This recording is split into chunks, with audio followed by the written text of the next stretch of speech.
What's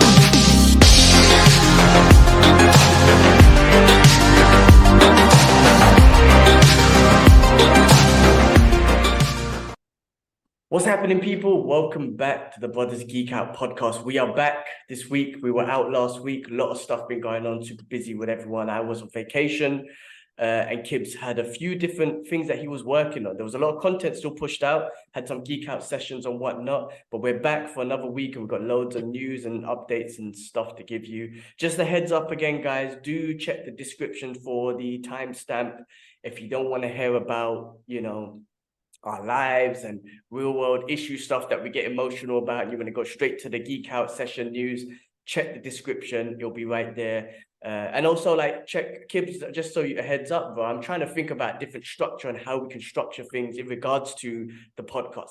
Again, this is a freestyle thing. We press record, we talk, but just in regards to how we deliver the news, I'm trying to categorize it and whatnot. So when I do the description, I'll just pull it down in categories. So it'll be easier to do the descriptions and for the users and listeners to know what these categories entail. I don't know, messing around with it, but we'll see what happens. But anyway, good to be back. And yeah, Kibs, how you doing, bro? Yeah, good. It's been a busy week and a bit. Fucking run down again. I've caught something, but I think I got it off my manager at work on Monday. I told him not to come to the event, man. Fucking ill you. Now he got the whole house fucking ill as well. Sorry to be swearing. And sorry, Jeremy, if you do listen to this, you lose, bro. Gave me a shit. I'm fucking losing and trying to do work at the same time. Anyway, not to start off on a bad note. Listen, I had some great episodes that came out last week as we were so busy. I got an episode with Troy Booth, who is Captain Tempest, cosplayer and PT, training to be a PT. Amazing episode. He wore his Daredevil cosplay as well while we talked. We talked about Loki season finale as well. So check that out. Then we got Rob and Michael, our first on location podcast episode, Geek Out session about the movie Punching Bag, which was inspired by a conversation we had on this podcast. That episode is out, and if you want to pledge, I've already pledged to support the movie, and the fact that it's been inspired by the podcast is insane in itself. There's actually more good news as well. We'll catch up on that later on, and then an episode with Late Morning Films, which is Rob Montague. Sorry, I said that so wrong. I'm genuinely tired. I didn't get no sleep yesterday. A great episode with a Ghostbusters fan, and he's a filmmaker. We've got a project that we're working on as well, which is coming up next year. I can't wait to share that with you as well. So the year is already getting planned ahead, and I've got some great things to happen towards the end of it.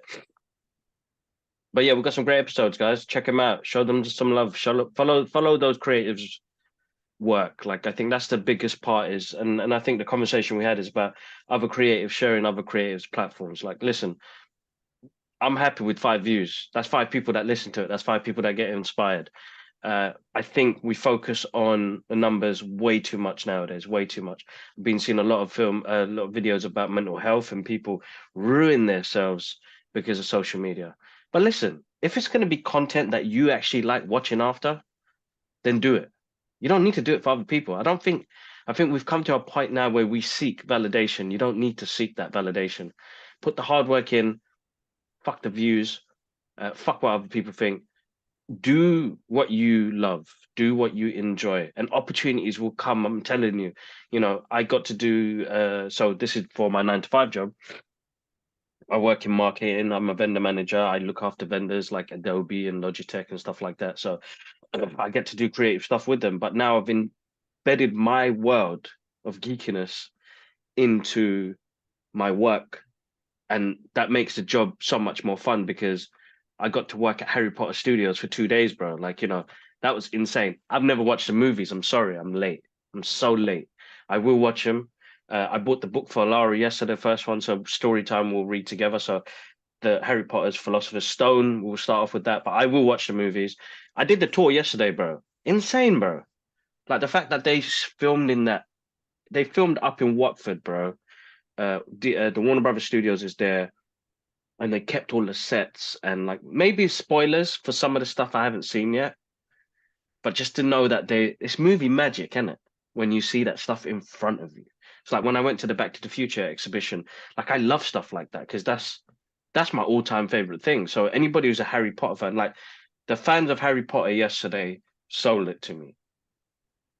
So like, but you get to do stuff you love, look, and opportunities will arise. I had great conversations yesterday, which will lead on to different paths. And I'm looking at different avenues and where I go with what I do now. It's weird that you find out who yourself there's never a time when you find out what you're good at and who you are. I think it just takes that time, but just put it out there. I think people concentrate on how much the stuff they like and stuff like that. Like people want to start something because they feel like it's going to get them opportunity. But if you're not doing it for the love of it, a clear example, guys, I chased money for most of my lifetime. I never got it. That's a clear example. I never got money. Never. Every time I got it, I lost. I actually lost more money than making it. And I realized that's the part that's just going to cause more issues for me.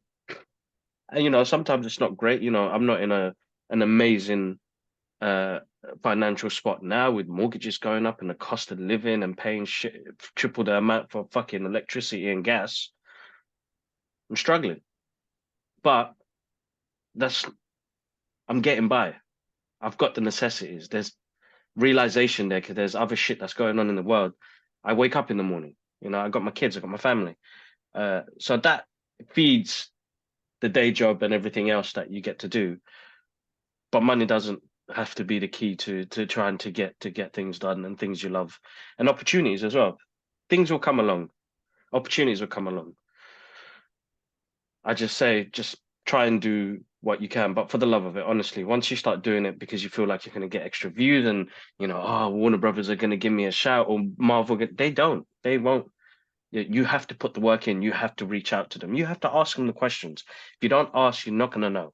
If I didn't reach out to them, I don't think we got most of these opportunities. You have to put yourself out there, but then they need to see how much you love it as well. Because if they start seeing your content and seeing it in a way where my guy's just trying to tag Marvel up in every fucking post so they can go to an event, that's not love.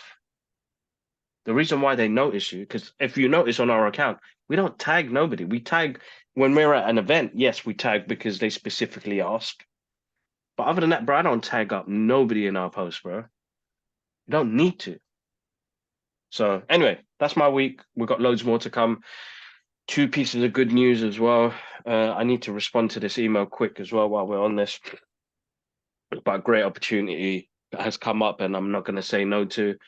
And yeah, again, massive thank you guys for supporting the video that we did with interviews with Jeffro for Teenage Mutant Ninja Turtles. Sorry guys, I'm absolutely shattered. And we've had such a busy week. I'm looking forward to coming up, and like work's been busy as well at Harry Potter Studios.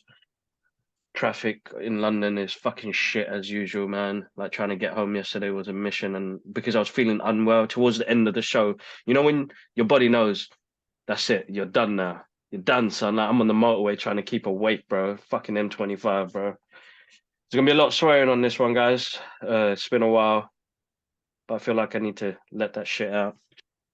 But yeah, that's me, G. Cool, man. I mean, lots going on. Lots going on. I'm glad you got a chance to express yourself. Look, same here from my side. Just look, I'm not as active as you in regards to this, but just in general in life, just been busy. But I actually went on vacation last week, which was a highlight for me. I haven't been away on a vacation because in a long time, it's always been coming home and stuff like that, really, which is still a vacation, see the family, which is nice. But I'm just talking about getting away from the realities of everything, especially in this time right now, and the stress that's going on, be it with work and life and the world issues and whatnot. We went to Oman. And we went to a different part called Salalah. Like the main city is called Muscat, and normally people drive there, and that was the plan. But then anyway, long issue to get that sorted. So we ended up flying to a place called Salalah, and there's always problems with traveling and whatnot, which is the hard part. But it was beautiful, bro. It was so nice. It was just exactly what I wanted. and it was so chilled and relaxed compared to Dubai, which is just nothing but madness as soon as you get back. Just very peaceful, very calm, less people. Drivers are cool. The drives were nice. We were in the mountains. I'm talking about beautiful natural landscapes there, right? We did got the off-peak season. On peak is when it's raining a bit more, so there's a lot more greenery and natural streams and whatnot. But bro, I'm talking about beautiful mountains and landscape, beautiful oceans and clear water, like bright blue water and stuff, natural mountain water, streams, freaking camels all over the place, goats and stuff like that. Just being in the nature, man, it was absolutely beautiful. One of the highlights was and the thing is we just kind of like went on Google Maps to see like highlights of places to go, and we just kind of drove around. I mean, that was an amazing thing as well. I rented a car, which is the best thing. And just saw some beautiful sights, man. We found this hidden gem cafe. It was one of those things you'll probably find on TikTok, hidden gem cafe in Oman. And but the view was gorgeous, man. It's just beautiful mountains, and then this lovely stream of clear water, and then there's camels there, and then these palm trees in the back. It was like some paradise thing. It was absolutely beautiful, man. Same with the next day. The last 2 days we stayed in this glamping hotel, which is like a tent sort of thing in the mountains. And bro, it was amazing. Like the front of it was just like clear, basically, right? And you wake up to the mountains. It was absolutely gorgeous. And you have a little like outside of your little tent, you have a little area. I was praying there. Just I guess that was nostalgic. You pray for praying anyway, but just nostalgic. I was praying outside, and you're just in these beautiful mountains. And I am a mountain guy. I love that sort of stuff, man. So absolutely gorgeous. Really, really enjoyed it, man. Just wanted to chill. And all I did was, for a moment, forget about life. I mean, for a moment, I still kept up with some news and whatnot, and I couldn't get away from my phone as usual, but I tried my best to kind of keep that to a very minimal, but just the beautiful landscape, the beautiful people were cool. It was calm, man. Listen, Dubai is mad, non-stop madness. Everything here is madness and long and whatnot. But there it was just quiet and peace, man. So loved it. I really enjoyed it, man. Got back yesterday Monday night, basically. So we had yesterday to kind of get back into routine. By the time we got home, it was like 4 a.m. Get back into sort things out. Today, I'm trying to get back into routine of work. Obviously, just coming back to thousands of emails and shit that I got to sort out. So I had to miss training today, and I got so much things I got to sort out. Plumber came, but there was a leak. Oh my God, man, you won't believe this. So before we left, I'm in the garden every morning doing my yoga. And since like a couple of days before, I'm like, what's leaking on me, right? Is it raining? Like, because I kept the sprinkling. I'm like, maybe it's just raining because it rained a couple of days before. Then like, every morning it's the same thing. Then I'm like, what's going on? Is something spitting on me or what? Like, what the hell's going on? I didn't notice, bro. There's a pipe on my roof leaking, bro, and water just busting out, right? I never looked up on my roof. I just looked up, right? But if you walk around the corner of my garden, you can see the water just spraying out. Like little streams. So I don't know what my water bill is going to be. It's been crazy this month.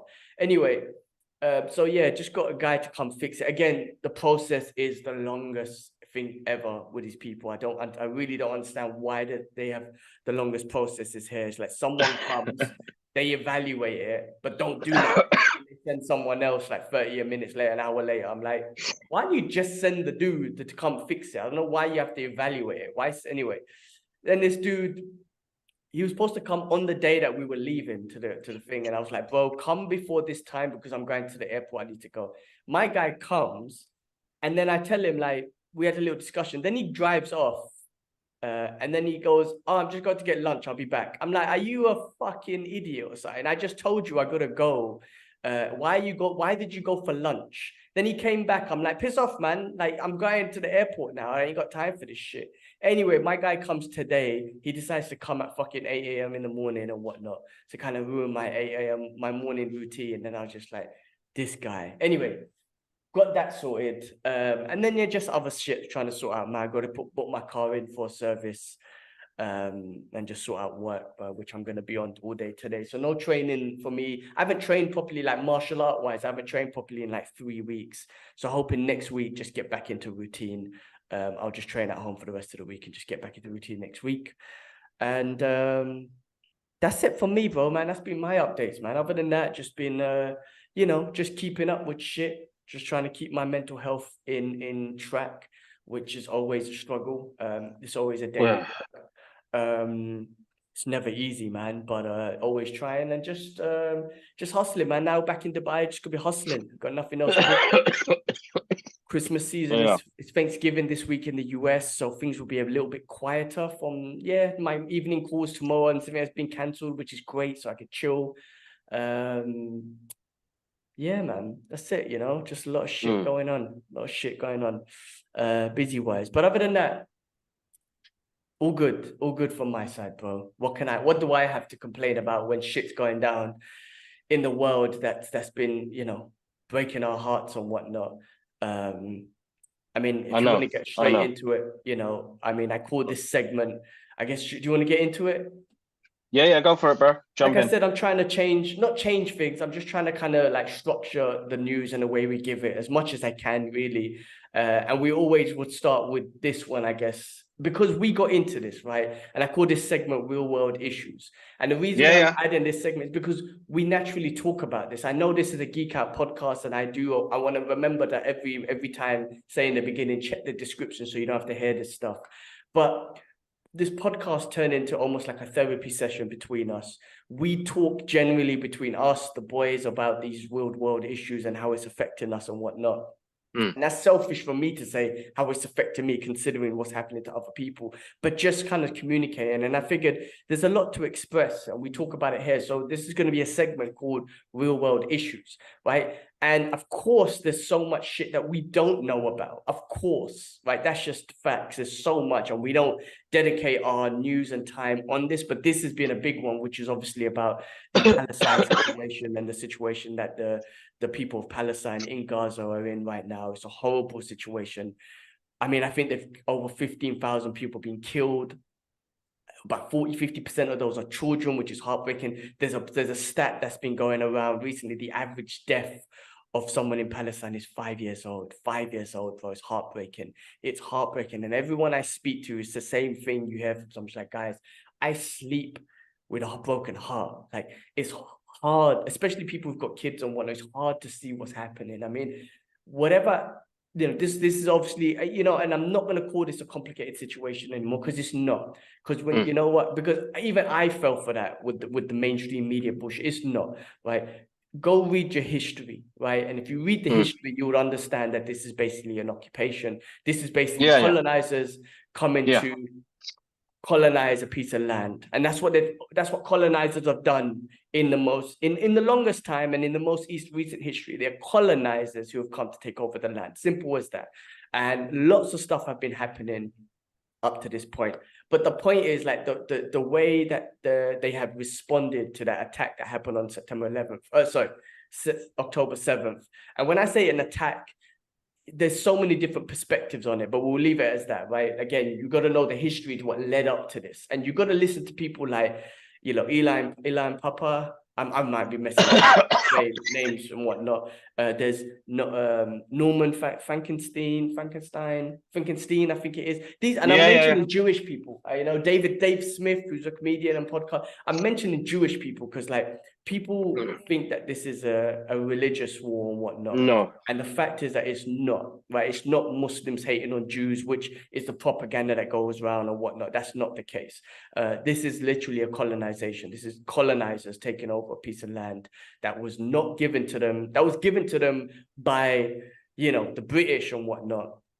And the indigenous people, the Palestinians, are the ones suffering for other people's, for their land, they're fighting for their land. But instead, the mainstream propaganda will call them terrorists or whatnot, But that's what we are, bro. That's what we're going to be. That's what we're always going to be. I told that to somebody the other day. They never understood the concept. And I said, in your eyes, you'll never be, and I'm sorry to use this word, because I know Jakob hates it. I'll always be a Paki. I'll always be a towel head. I'll always be a terrorist, regardless of what you say. I'll always be, all of those racist slurs. That's what I'm always going to be. In the back of your head, whether you don't feel like I'm not the one to use words like that, you're going to say it. When you see me walk into a train, you're going to think it. It's been programmed in you, dude. And some people don't understand that this is systematically taught. Yeah?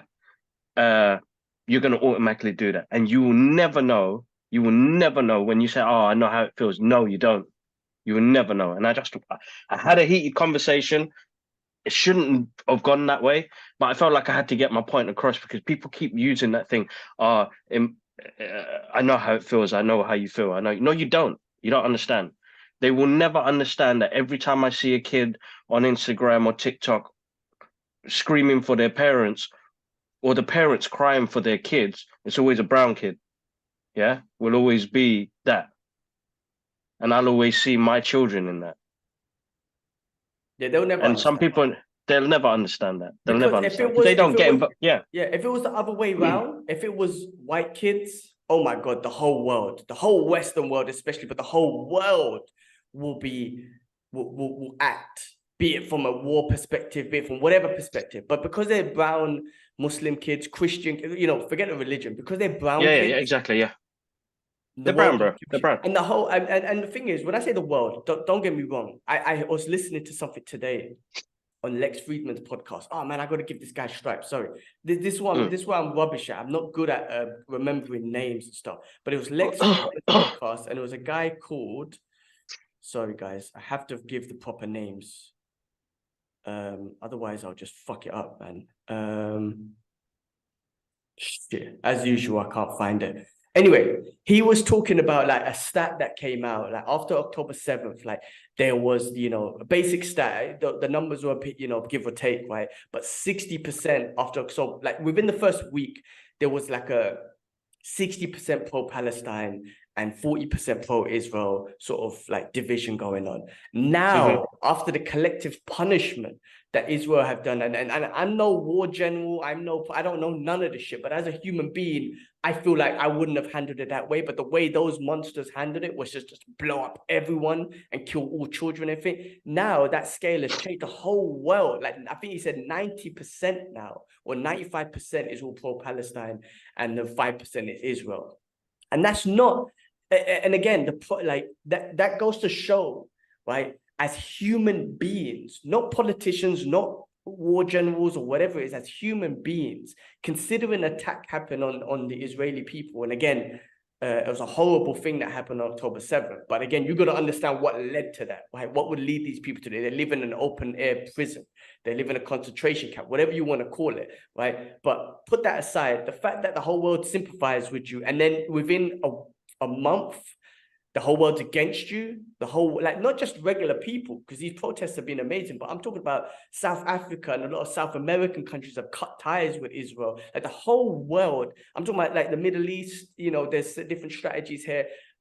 Politicians, Ireland has always been pro-Palestine and wanted to fight for the freedom of the Palestinian people. The whole world has turned against you and whatnot. And the propaganda that they push out is from the Israeli side is ridiculous, right? I was just listening to something, Michael Rappaport, and I have to say I'm a fan of some of his comedy. I have to say that, but man, the propaganda the Zionist propaganda that's out there is ridiculous, bro. Now they're trying to say if you say and even fucking Elon Musk pull it on Twitter and he's blocking people with this. If you say freedom from the river to the sea, it's anti-Semitic, which is total bullshit. But that's the propaganda they're going out with, right? It doesn't mean the eradication of the Israeli people or whatnot. It's talking about having freedom for the Palestinian people, whether it's a one-state or two-state solution. It's talking about freedom. It's got nothing to do with genocide.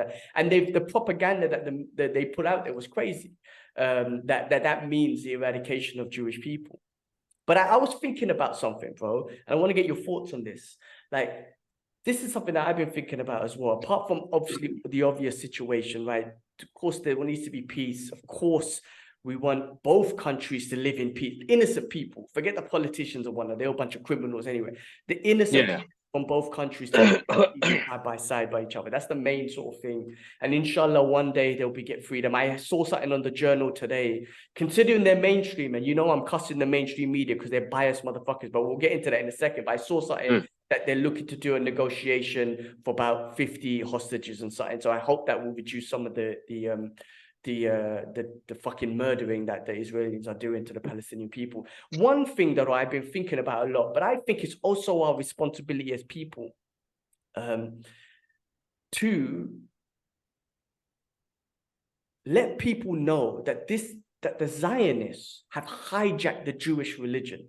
Right. The reason why I mentioned Jewish people before, and the reason why, if you see my Instagram posts, a lot of them I'm posting is the Jewish brothers and sisters who are against what's happening and who want the freedom of the Palestinian people and who are against Israel. Now, Israel's propaganda will say they're self-hating Jews, but the reason why I'm posting is because people need to know that the Zionists have hijacked the Jewish religion. That's what I think, right? That's why these real Jewish rabbis and real Jewish brothers and sisters are protesting against it. And I feel bad for them because their religion, like what these Jewish brothers and sisters have gone through in such history. And now this Zionist people have hijacked their religion and they're using that for their advantage. Like anything you say is anti-Semitic. If you say you're against Israel, what they're doing is anti-Semitic. If you say river to the sea, it's anti-Semitic. I think we also have to help our Jewish brothers and sisters to get their religion back, because I think that's horrible that their religion has been hijacked by these Zionists and they're using it. They're not religious. They're not. I don't know the Torah. I don't even know the Quran fully, but obviously I'm reading it. But I know for a fact, some sort of fact, that in the Torah it doesn't say just blow up innocent kids and civilians for no reason or kill them. Like there's some stuff in each holy book that talks about self-defense and all that sort of stuff. I don't know the history, but I know for a fact, man, it's not about that. And I know like the Torah won't say that. So if you're really religious, if you're really trying to say that you're Jewish and they're doing that, it's lies. So I think it's a responsibility that we should all have as well, to like let the people know, that the casual people know that they are not religiously Jews. They're not. The real religion of Judaism, and there needs to be a distinction between those two. You know, and like there is, bro. People do know. Like I put up that speech by Mo Ammar, who's an amazing comedian. He's Palestinian as well. You know, he went to a recent march as well, and it had a lot of Jewish brothers and sisters. And he said, you know, it's all about peace, man. It's humanity, isn't it? But people need to know as well. People need to educate themselves. The problem is, bro, we live in a society where people do not want to be educated. They just want to escalate shit. And they're so used to that because our governments are so shit, bros. Now, we go back a century ago, governments would be scared of their people. And that's where we need to be now. They need to be scared of their people because it's us that finance them. The problem is now, we live in a society now where the people are scared of the government, and it shouldn't be like that. And that's what that's V for Vendetta, man. When Alan Moore wrote that, it's a perfect example of how the world should be and how we should be sticking all together. The problem is because of the systematic racism and the centuries of shit, the history that we learn is only about white people and what white people went through, because they won't talk about the slavery and the history of slavery and how much those countries suffered in the process. You know, what's happened in Palestine, what happened back home in our countries, you know, those are stuff that we had to learn as we grew up, bro. The problem is now, most of the people that have grown up from that era now, from the 1900s all the way up to now, some of them are still alive, have still got that mentality. And listen, I got nothing against, we grew up in a multicultural era, so it doesn't bother me, but we've faced racism. Doesn't matter which country we've been, we'll always face that. It's systematically taught. You know, even if I was standing there next to a white dude and this Chinese dude was a police officer, he'd still come up to me first.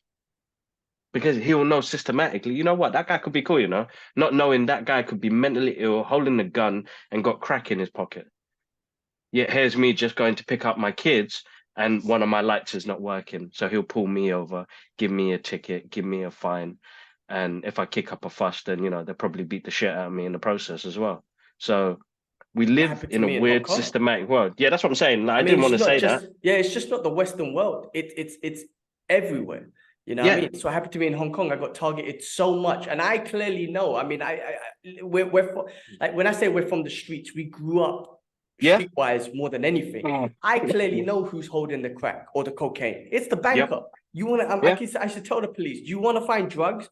Go to Central where the bankers are. They got the drugs. Don't come to me. But yeah, no, I mean, bro, it's systematic. Look, listen, man, in history, it's been like this, bro. They called terrorist people who tried to fight oppression. You're stealing my land And if I fight back, I'm a terrorist. And because of the influence they have on media and whatnot, they throw that out there. That's why everyone thinks they're terrorists. You see what I'm saying? Nelson Mandela they put him on the terrorist list up to about 2008 or 18 or something. It's insane, isn't it? Exactly. Insane. It's insane. Just because how many white people they got on that list? And listen, guys, I've got nothing against that, but it's true. Like, how many are you going to see on there that are going to be Caucasian? And I've got to stop using it in that term because I've been having a lot of clashes. And listen, I grew up in a way where I respect everybody's religion and culture, and race doesn't really bother me. But I'm just saying, recently we've had more interactions where people don't seem to understand and keep telling me they understand. And I hate that. You don't know how I feel. You don't understand what I see and how I feel. So why are you trying to put me in that? Like, we're in the same box. We're not. We're never going to be in that same box. I am more likely to get bust up, beaten up, pulled over by our government than you are. 100%. I mean, I don't know how many people, Caucasians, are on that list, but to be honest with you, I guess it's very minimal because, again, Nelson Mandela was on it. Obviously, Hezbollah and them guys are on it. Listen, the IDF should be on it too. 100%. If Hamas is on it, the IDF should 100% be on it. I was reading something else someone posted about Puerto Rico the other day. This is the same thing. When America decided they wanted to take that piece of land and over the Puerto Rican people, and these are right. The same thing happened, bro. The exact same thing that's happening in Israel and Palestine is happening now. And the people who decided to fight back and say, no, you can't take my land, they were put on the terrorist list. This is the same shit. Malcolm X was put on a terrorist list. People, the thing is, when you know, when people say, when you say the people don't understand, they won't. But if they was to educate themselves, just to be and really come up to that conclusion, I'm like, why are they just calling the brown people terrorists? Why is it when a Caucasian kid goes into a school and shoots a whole bunch of kids, they don't call that person a terrorist? Why is it that they call them mentally ill? Like, if they really educated themselves, then they can really understand, and then they can say, you know what, I'm no, but that's the media narrative, the narrative. Exactly, and that's why it's important. And it works, you know, in their favor. So what, you know, that can't happen, but. Yeah, bro, I could be everyday dad picking up somebody, get the shit kicked out of me because I look like a terrorist. So anyway, yeah, look, I think there's a massive responsibility, I think, for people to know and understand. I think they should ask questions.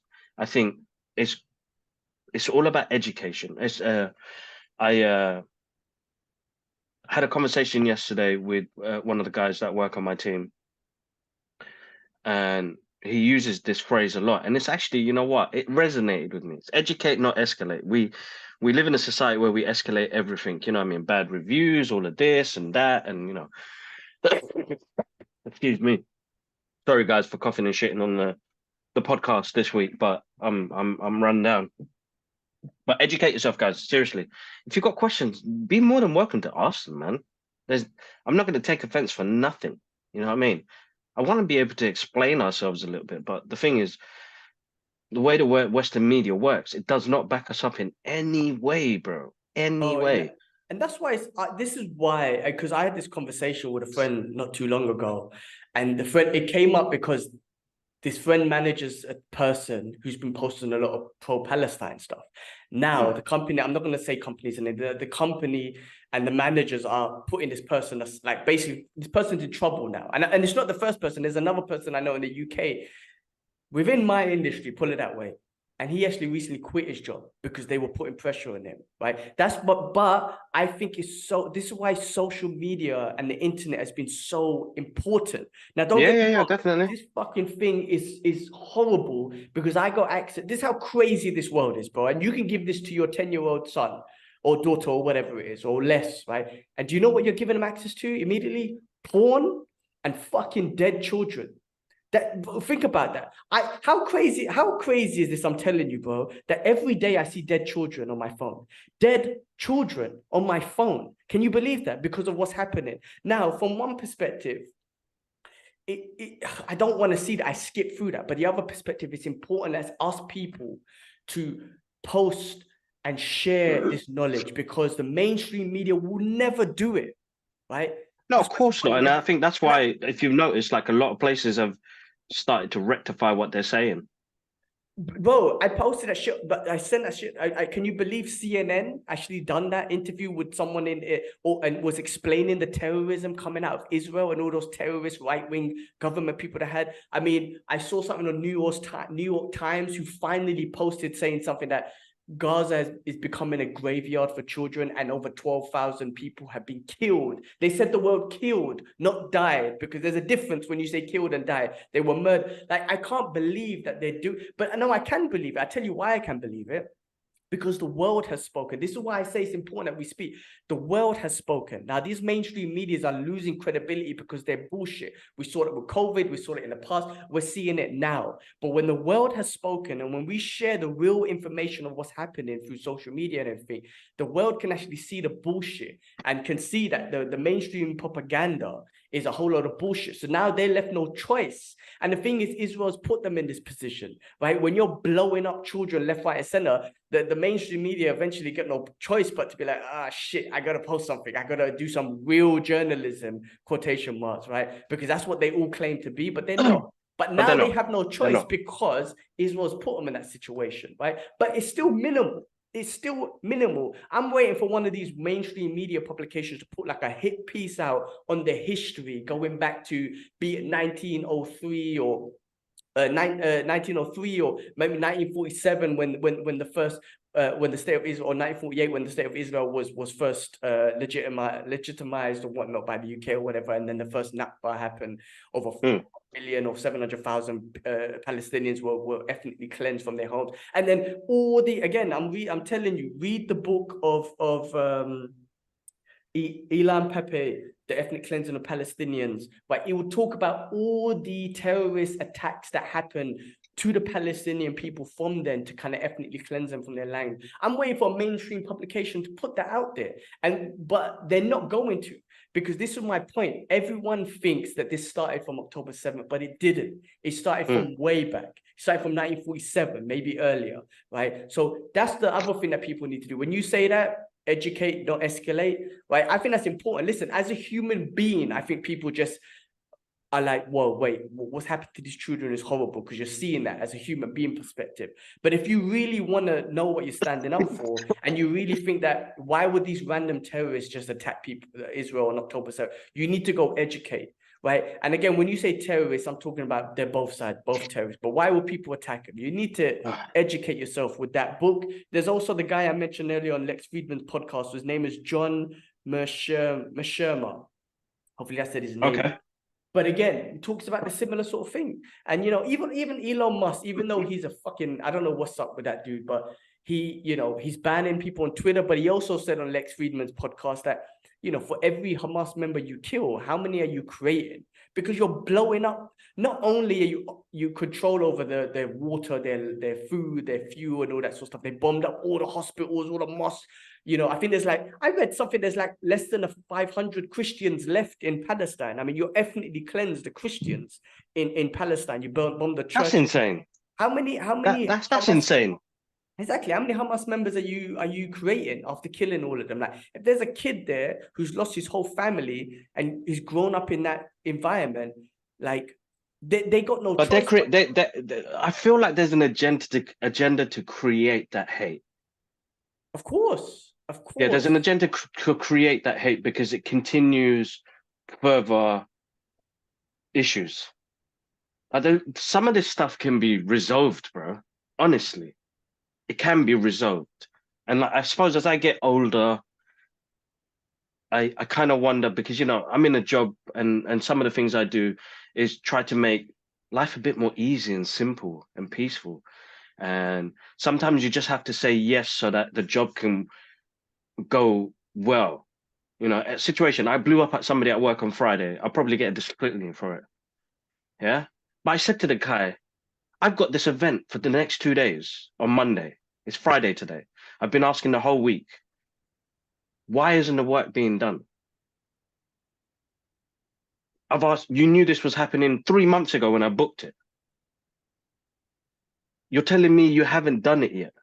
Like, I need to collate all of this presentations, info, prints and stuff. Like, events are not easy to run. I said, if you couldn't have done it, why didn't you just tell me? And even now, you still have time to say, Kibs, I'm sorry, I'm not going to do it because I can change the agenda. There's nothing wrong with that. I just kick him out. I don't understand how you've been hissy fitting. And bro, he went into some long excuse monologue. And I was like, bro, I'm sorry. I'm going to be transparent with you. I don't give a shit. Like, I just wanted the work done. If you couldn't have done it, I would have found another solution. I always keep moving on, but I try and keep the peace. But I'd rather give him my honesty than lie to him. I said, look, how can we work together to get this done today so that we can do this on Monday, Tuesday? He got emotional and I said, that's fine. If you want to deal with it, go to HR, tell them what to have to do. Apologies for my outburst. It's only because I want to find a solution to try and resolve this. In the end, we did, bro. We spoke on the phone. We talked about things. And I said, listen, I've grown up in a way where I lied most of the time. I talk shit most of the time. I wasted a lot of people's time. I wasted my own time.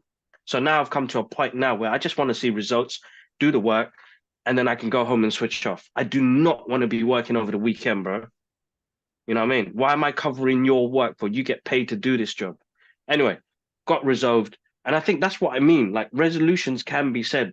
Some blunt shit has to happen at first. Some truth has to come out of it. And look, man, I'm not 100% perfect. And I think countries can do that. People can do that. We're not perfect. But how can we work together on this?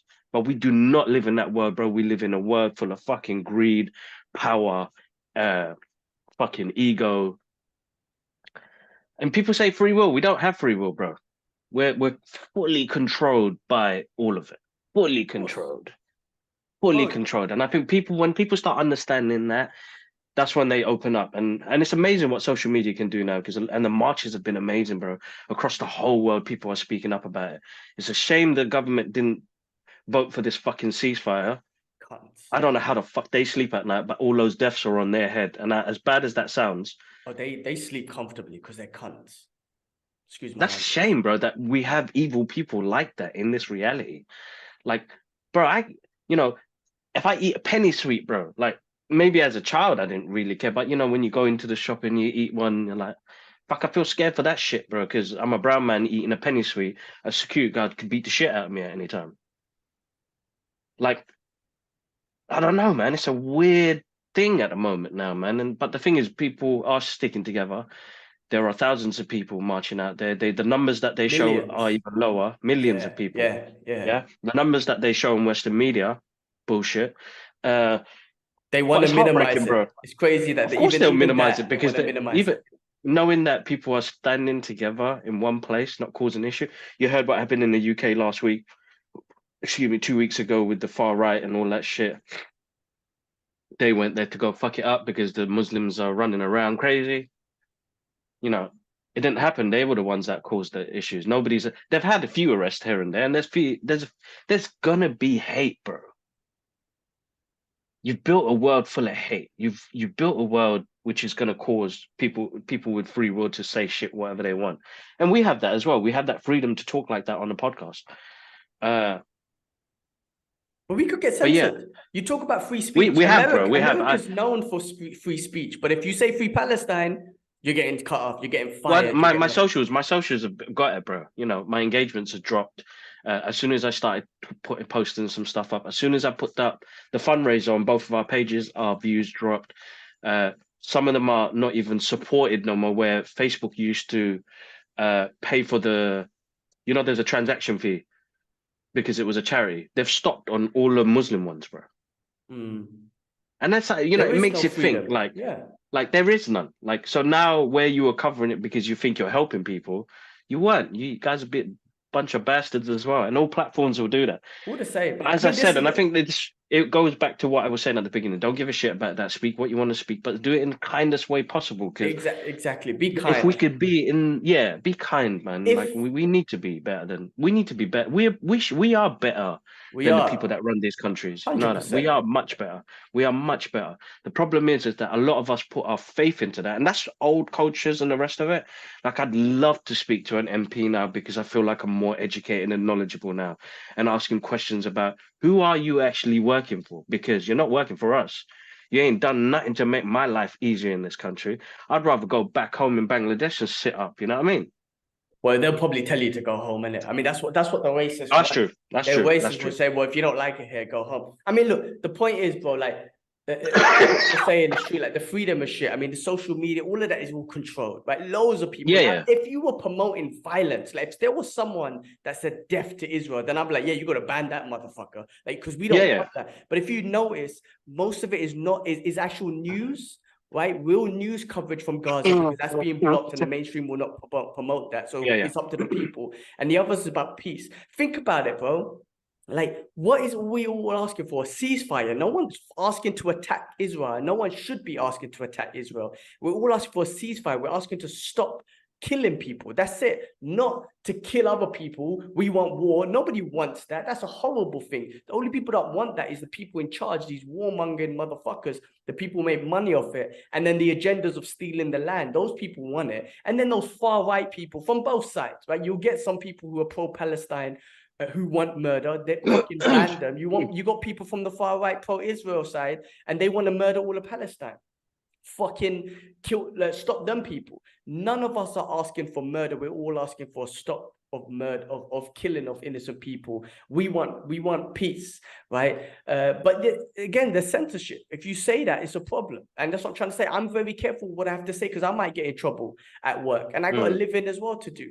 But it's a lot. I mean, that's what the heartbreaking thing is, man. If these fuckers, and they won't. I mean, they could make peace, but these fuckers won't, because the problem with these politicians and these fuckers that are in charge is they make decisions which cost the life of innocent people, not just innocent Palestinians or innocent Israelis, right?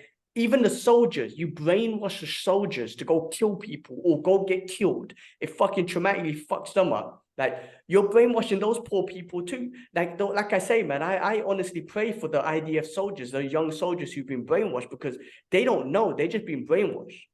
And some of them basically their lives get ruined in that process, isn't it? Because when so I pray for them. Yeah. I pray PTSD, for them, man, it's gonna hit him. That might be controversial to some people who are pro-Palestine, but I pray for the IDF soldiers who've been brainwashed, because I don't think they know what they're doing. They've just been brainwashed with the bullshit that the government has put in their heads. And same with the US soldiers and all that sort of stuff. The governments, man, they're the ones who are fucked up and evil.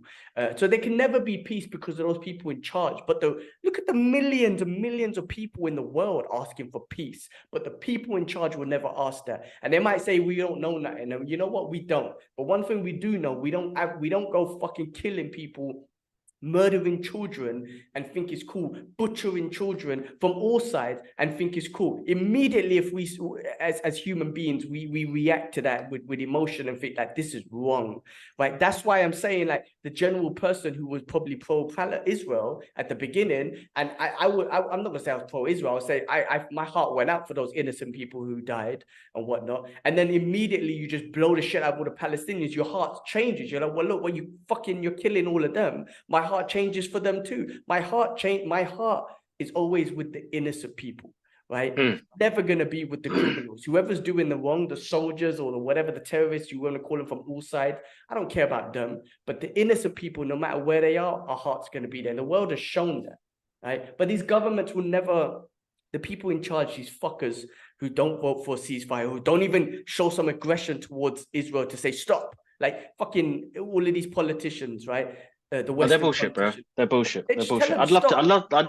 They're bullshit. I'd love to meet them face to face. They're criminals. They're criminals. They are not human beings. They're criminals. They sleep comfortably at night because they don't care. Andrew Tate said it, actually, even though that guy is very controversial and whatnot. He had an interview with Piers Morgan, and listen, Piers Morgan, I give him credit. I know he's still fucking propaganda, Western media. Rupert Murdoch owns the news channel he works for, same with the company that I work for. So he has to be controlled of what he says, but he's giving people the platform just because they're getting views. That's another thing that people are doing. They're fucking capitalizing. It's views, bro. They capitalize on it, of course, bro. That's the way. Well. But Andrew Tate told him himself today, I saw the interview, and Andrew Tate told him, like, they're committing a genocide, and Piers said, like, no, they're not.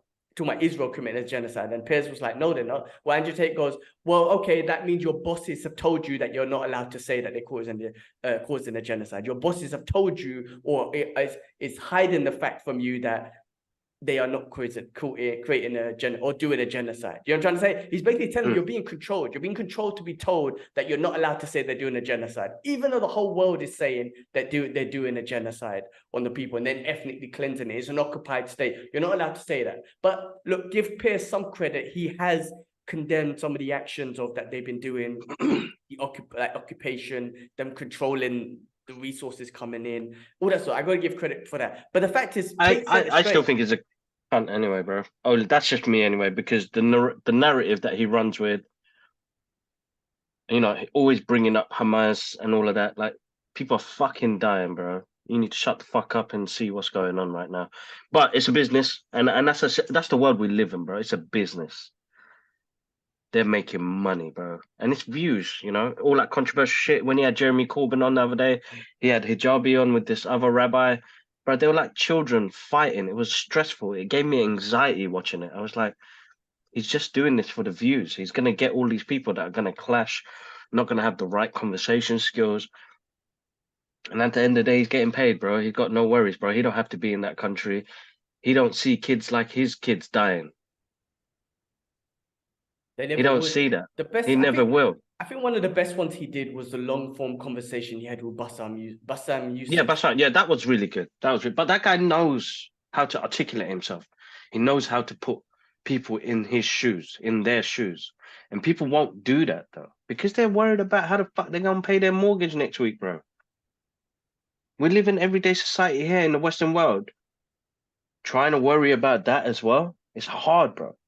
But people with heart will always worry. Yeah. People who feels that will always feel that, bro. People who are a bit more worldly will feel that. When my man's trying to tell me about what kicks I'm wearing, I'm like, they're just kicks, bro. I don't give a shit right now, man. There's so much more going on in the world. It sounds sad to be like that, but I don't want to be like that. It's because I'm feeling for them right now.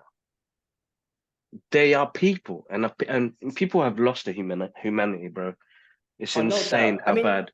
We should also mention, you know, what's happening in Sudan and Congo, which I'm not familiar with too much, but there's also genocides and stuff going on there. The thing is, there's so much shit going in the world. And look, the average person, I have to be honest, the average person really doesn't have the time to watch news, right? And educate themselves. That's difficult. But before you pick a side or whatever it is, then you should educate yourself. Otherwise, keep your mouth shut. But then the negative to that is if you keep your mouth shut, you're letting innocent people die. But generally, people don't have that time, because they're trying to work full time, look after their kids, all that sort of stuff, right? So it's a difficult one, right? But if the mainstream media, the problem is if the mainstream media was actually real news and real journalism, then the regular person could just watch the news and be like, oh, that's the real stuff. That's what the problem is. That's what the problem is. The regular person doesn't have the time and they don't know. But yeah, people are capitalizing on that. You know, I think it's important that we keep pushing the news of what's happening to the people of Palestine, because it needs to be told. And I think a lot of people are turning around. A lot of people are turning around. A lot, man, really is.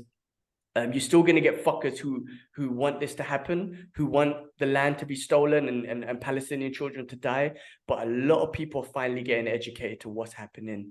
And as human beings, they just want it to stop, as we all do. We just want the killing to stop. And inshallah, they could find a solution, be a two-state solution or something. I say you get rid of both of those political parties, Israel's prime minister and that right-wing party, and you get rid of Hamas. You get some brand new people in, voted by the people, and maybe have a fucking, I don't know, you want to say you're an international fucking lawyer or whatever it is, but the international shit don't mean shit because they've been condemning all this bombing, but Israel don't stop anyway, so they ain't doing nothing. But maybe you have someone international governing board there to say, we're going to resolve this. We're going to finally sort out the two-state solution. Gaza, Palestinian people will finally have their and all that stuff. But you know, again, I'm not a politician. I don't know nothing about this shit. But as a human being, I just feel like, what can we not just resolve this with fucking leaders around the world just gathering together, get rid of the two fucking criminals in both sides now, government body, and get new people in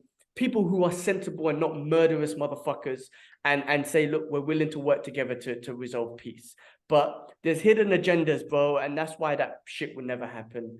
But listen, bro, like this is what I keep saying. Like the way the world works is that we need to have major events to happen so that something else can take in its place. Okay, I've always believed in that. Yes, I used to smoke weed back in the days. I don't smoke weed no more. I always knew that because we don't have the Michael Jacksons and all that shit anymore, that we need somebody to do something horrendous so that we can cover up something else that's going on in the world. Does that make sense? Yeah. Yeah.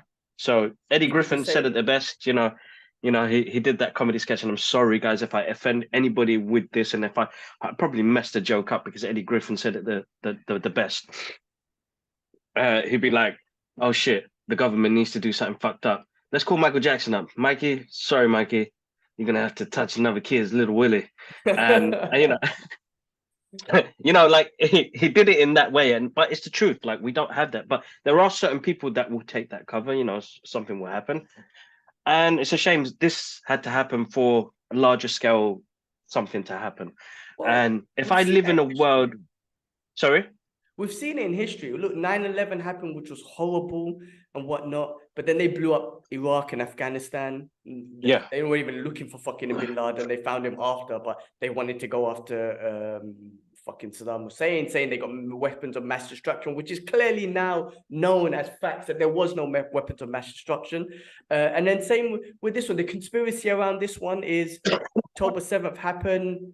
They let it happen because it was an excuse to go out there and blow the shit out of Gaza. I don't know. That's a conspiracy theory right now. But Israel has one of the best military and surveillance in the world. And that happened. I don't know. Again, that is a conspiracy theory that maybe in a couple of years we'll find out is true or false. Also, what's coming out now is, again, and I'm not posting anything about this, but it's all propaganda, but a lot of the people that were killed on October 7th were apparently by the Israeli military soldiers. They were just blowing up people with the helicopters. This is what I'm seeing on Instagram. Before I post anything or say that it's confirmed, I wait to see if mainstream media should be all over this, but those cunts are not. But what do you call it? Excuse the language, we're swearing loads, but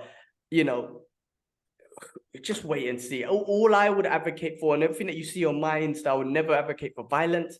It's always about peace and then news of what's happening, because people need to see what is happening. And again, I still think that our Jewish brothers and sisters, we need to protect them as well, and their religion being hijacked. And I think that's important too, man. So much. Listen, I feel like we're going to be talking about this for a long time, but there's just a lot to get off our chest and a lot to express. I think we have our thoughts too. And for people who are following and might listen to this, maybe this might inspire you to be like, well, let me go research on this and to see what these guys are saying, if it's true or false, or why they're so emotional about it. Do a bit of research. Just go look at the history of what it is like. Go educate, guys. It's so important. Go educate. Don't escalate. Don't jump to conclusions. Go. Honestly, make 5 minutes of your day and read up on it. You know what I mean? It's so important. Listen, on that, just to say, all of the views that me and Gilman touch base on is our views only. Yeah, we don't force our views upon anybody. Yeah, you probably heard a couple of uncomfortable things in that situation. I talked about race, I talked about religion, I talked about Michael Jackson. I don't want to offend anybody in that process, but I do want to play that clip one day, and I'll put it up on my Instagram story, because I think it's a real thing, and comedians do the best thing, bro. They put reality, and it's a bit surreal reality into their comedy, but it's the world's truth, and it is the truth. Dave Chappelle does it the best. You know what I mean? But yeah, look, we don't want to offend anybody. We've never done that, and I've recently seen the drop because we've been talking about it more often. I know that the algorithm listens out for it. And we don't give a shit. We'll always say what we want to say. And F you to the people that run all of these platforms. And we'll continue posting content on it, until we see some results. I'm not, as I said, guys, I just post and ghost now. I think Joe Rogan put it the best, and Gilman told me to do that. Recently, I have been doing that, and it's changed my life in that process. So then, when people say, "Oh, you only got like 5 views on that," it doesn't bother me, bro. I still get the opportunities I get because I love what I do. You've got to take that validation thing out of you, and you don't have to validate yourself on whose side you on. We just want a bit of humanity in this situation, and we're not getting that right now. And our governments are not going to do that. But if we as people can be better with each other, we could change so much, man. We read it in comic books, we see it in films, yet we don't adapt that into reality. Fucking hell, man. These fuckers have to sleep in the night. But as Gilman said, they don't give a shit. Anyway, let's leave it there, bro. Yeah, And it's continue, been an bro. emotional one. All right, look, man, we'll leave it there.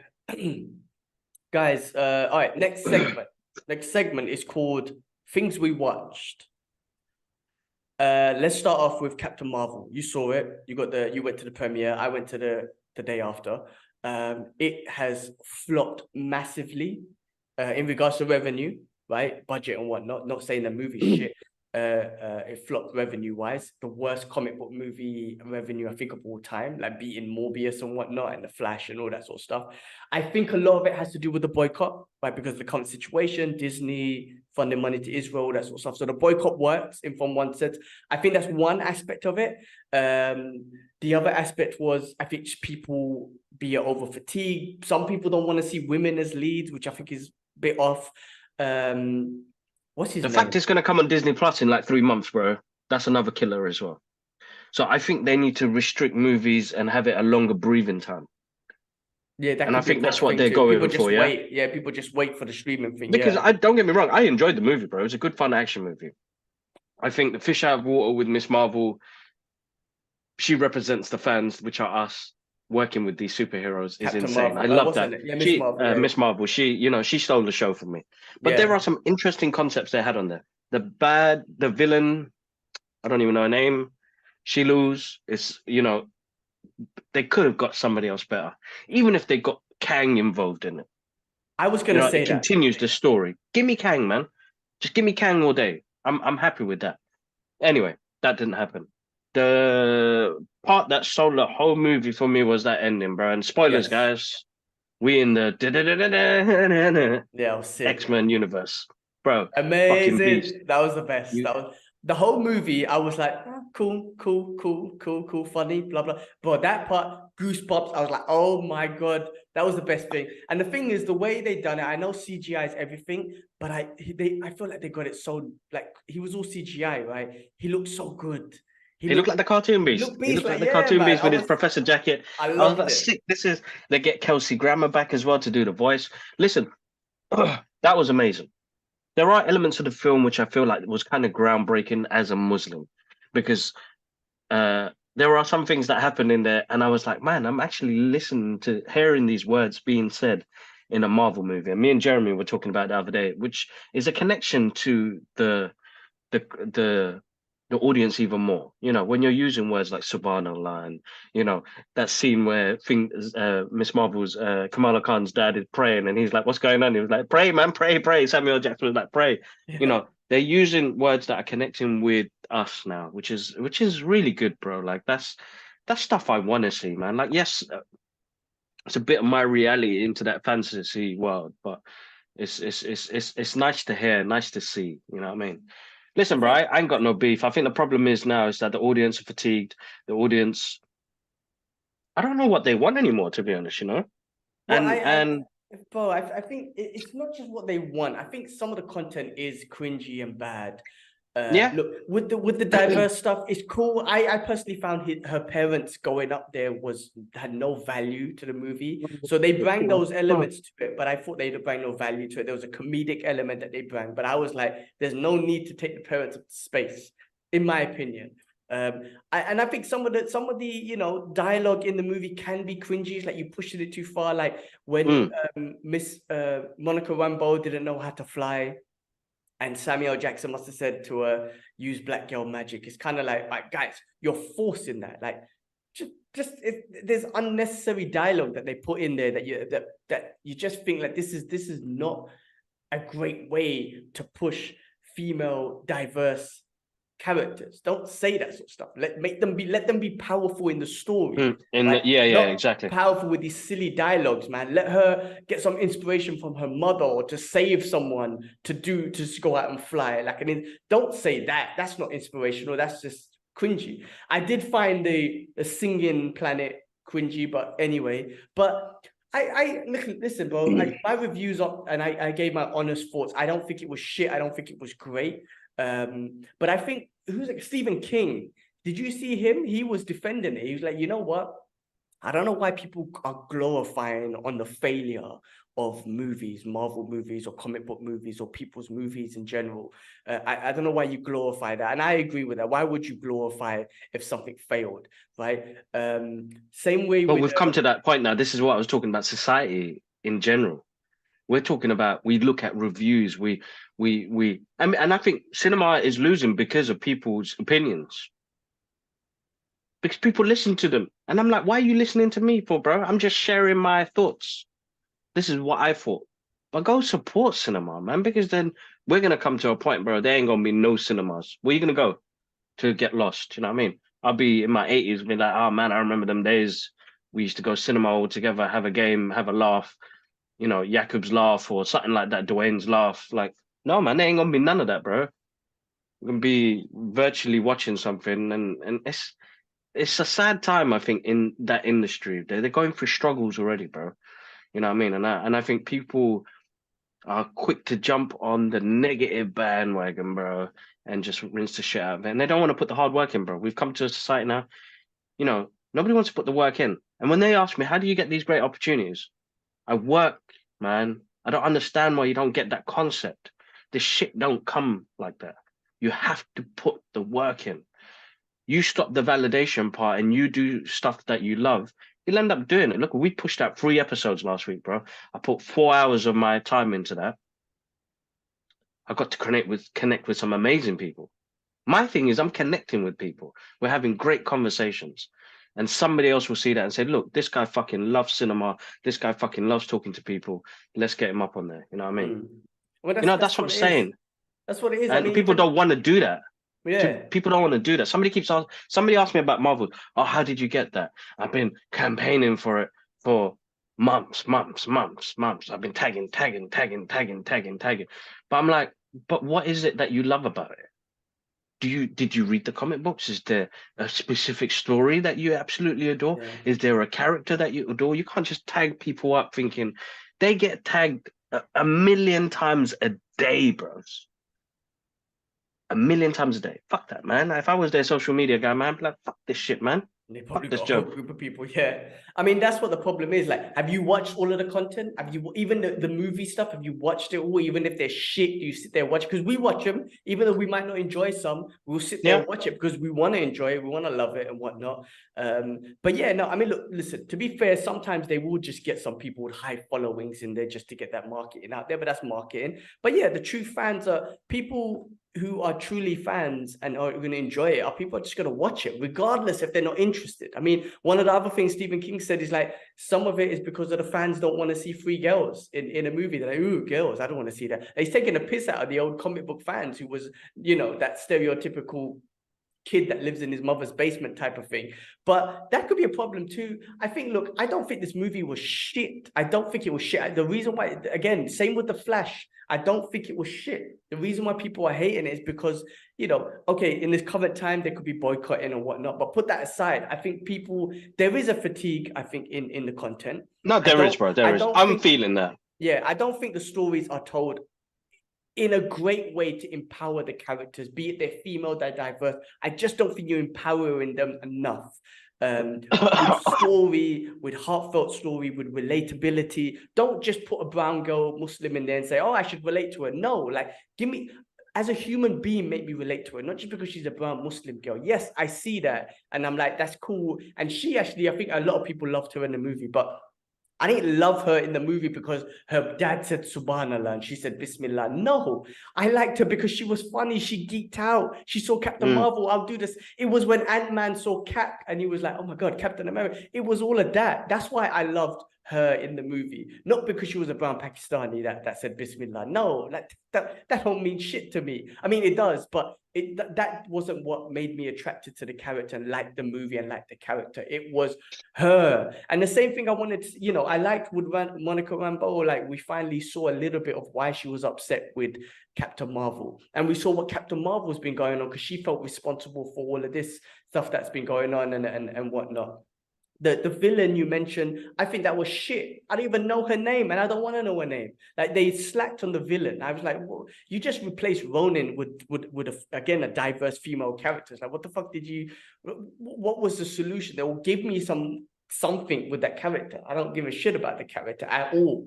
So again, I think the storytelling is not as great as it was before, is in regards to character building. Like, make the character relatable, not just make it diverse and whatever to think you're going to make it relatable. That doesn't work. Give me history on the character. Give me feelings of the character. Give me emotions of the character. Don't just put a diverse character and thinking, yep, we're going to get all the audience. No, that don't work. I was talking about this with a friend the other day. I was like, bro, back in the days when they made all these superhero movies like Spider-Man and the X-Men and all that sort of stuff, when Blade came out, I wasn't like, oh my God, a black superhero. I was like, oh, that's Blade. I can't wait for this. That's Wesley Snipes' Blade. Like, it was not like a black superhero coming onto the screens. It was Blade. And because I was so, at the time, you know, I knew who Blade was. I was excited for Blade to come out as a movie. I went and watched it. There was no hoo-ha about a black superhero movie. It was Blade, the character. And that's what I'm saying, man. Give us the characters. Give us the stories of the character. Don't make a fuss out of it being diverse and all that sort of shit. You know, the new, you know, Marvel's announced that the new Young Avengers is already 3 young female characters. Cool. But give us stories. I don't really care about those characters, man. I'm going to watch it because I love all the shit. But give story behind them before you start building the Young Avengers. I mean, like, more story. I need some emotional content behind it. You know what I'm trying to say? Before you just be like, hey guys, new Avengers, the young 3 females so far, diverse. I'm like, that doesn't work, guys. Give me story. Make me love these characters before you just throw them out there and just say they're female characters. We should love them. I love her anyway. I'm going to watch it anyway, but give me some character building behind it. Otherwise, you're losing. And that's why I think there's been a big shift in the Marvel universe, as you've seen. Like, loads of things been happening. There's all these rumors that they're looking to move into Doctor Doom, get away from Kang. I think that's got to do with Jonathan Majors anyway. But they're looking to do loads of shifts next year. One of the news that will come up to later, I think there's only one movie, which is Deadpool, because they're looking to shift back on stuff. Anyway, that was Captain Marvel. It did link onto the X-Men universe, which is the most exciting thing ever. So I can't wait for that. But let's move on. The other thing that we need to talk about is Loki season, at the end of Loki, the end of season 2, that last episode. I know you spoke about it in depth. What did you, my questions are, bro, it was very emotional to see that was the end of Loki. I actually didn't know that would possibly be the end of Loki, so it made it feel even more emotional. It did make him super powerful. You know, they're calling him the storyteller or something like that. Yep. You know, my question is, does the multiversal war still happen? Is this a part of Kang's? Is this a part of, because he's supposed to be the new who he remains? But is this something that Kang has set up? Does Kang know that this was going to happen? I mean, and if Loki has, as you said, I heard on one of your podcasts, that he has become worthy, how does he allow the multiversal war to happen still, if he's in charge of all of that sort of stuff? So is he still worthy? Is this Kang the Conqueror? It's an amazing thing that he is worthy, and it's very emotional. He became very lonely. The one thing that he didn't want, he became lonely forever. And he's become super worthy to kind of control that, to not eradicate the timeline. But my question is does Kang know that this is supposed to happen for the multiverse war to happen? And does that mean Loki's still out? I mean, I don't think that's the end of Loki, because if he's the storyteller and he's a part of it, then I'm sure he will link up, because there's rumors that we'll get into it again. There's you know, there's a possible going to be a reunion between Thor and Loki. And my only criticism of that last episode was, if this was going to be the end of Loki and he was going back in time to figure out what to do and really come to this realization of what he has to do, I wish he had a moment with his mother and Thor and Odin, because I think there was a lot there too. And if he had that moment... I think he saw that in in the family he had there at the TVA, bro. But there was that family there, but I'm like, there's a whole history of family, and I feel No, like of course, of course. if he had that moment with his brother and just to kind of not show them, but just to kind of like have that moment with them, I thought that was missing, in my opinion. Hmm. So that was my thoughts, my quick thoughts on that. Sorry, bro. I'm trying to get back to this email. No, that's cool, man. I listen. You know what? I think it was a bittersweet ending. A great season, bro. This has elements of time travel, comedy, Groundhog Day, Back to the Future. You know, Ki Hu Kwan like really stole the show for me. His charismatic character, playing OB. Jonathan Majors as Kang was Victor Timely was amazing. Morbius, Owen Wilson was really good, and Sylvie as well. I think each character played an element that I connected to on a good level, bro, which really made me enjoy the show. So I've got no issues with that. And if it's the ending for Loki, it's a bittersweet ending, bro. It's one that he deserves. You know, he became the good guy in the end, which is amazing. And yeah, he's worthy, bro. Definitely. Yeah, no, I think, listen, from a Marvel content perspective, that was one of the best things they've released in a while. I personally thought it was one of those things that kind of for me like moved the needle. You know, after Endgames, there was so much expectations, and Loki was one of the first sort of shows to come out and introduce the multiverse. And I feel like this done a great. Again, this kept up. I think the standards of this show kept up. Yeah, I don't know. I still have questions. I feel like why, if he's in charge, why is this multiversal war going to happen? So I don't think he's in charge. I still think Kang the Conqueror, and I think that will show how powerful he is. I still don't have any threat towards Kang the Conqueror, to be honest with you. I still don't think you'll see him as a big threat, especially after this is happening. But maybe if Kang shows, I don't know. Let's see where they take the MCU, man. Like now the TVA is looking for all the Kang what do you call it, variants and stuff. Maybe that could be a new story that they're taking through, but I feel like there's something more there.